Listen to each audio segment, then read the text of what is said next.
Welcome back to the channel and welcome back to another quick pick prediction video. In this video, I'll be predicting the flyweight bout between Edgar Chairez versus Joshua Van. And how do I feel about this one right here? I'm going low confidence Joshua Van to beat Edgar Chairez. If this fight was prior to him getting knocked out by Johnson, this probably would have been like average confidence Joshua Van, but I don't know how it's going to be. A young fighter take his first real brutal loss like that. I think his first loss wasn't that bad. His second loss, I'm not saying it was a bad loss. It was a fight I felt like he was shifting the momentum. I think he kind of lost the first round. I think he had a good, strong second round. And then, third round, he's about to take this fight over and win a close decision over Charles Johnson. And Johnson just came out very aggressive and just knocked him out in the third round. And didn't allow it to go to the judges at all.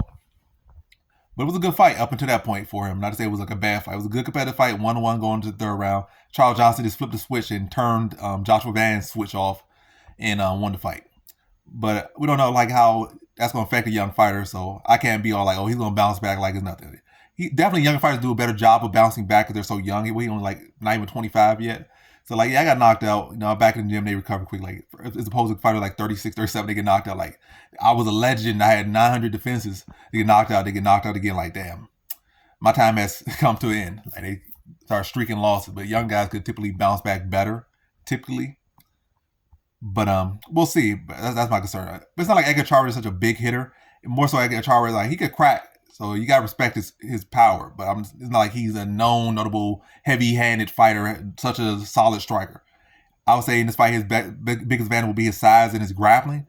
But Van hasn't shown a great issue with grappling just yet, so I'm not going to be so concerned about that. My confidence is kind of low. More so based off, it's low because it's a good fighter in front of him. And also because he's coming off a knockout loss. And I don't feel like it's been that long yet. But I think Van will do a good job adjusting the grappling.